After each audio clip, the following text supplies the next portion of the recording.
ஜென்மம் தாண்டி ஒன்ன தோளில் தாங்கணும்.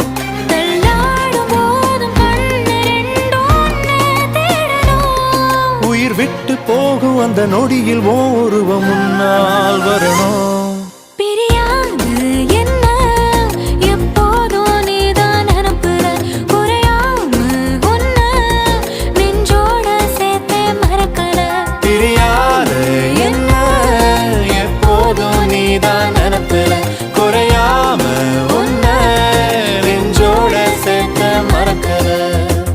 ஏதேதோ ஆசை நெஞ்சில சொல்லத்தான் தெரியல, உன்னால கண்ணு தூங்கல, எதுக்குன்னு புரியல.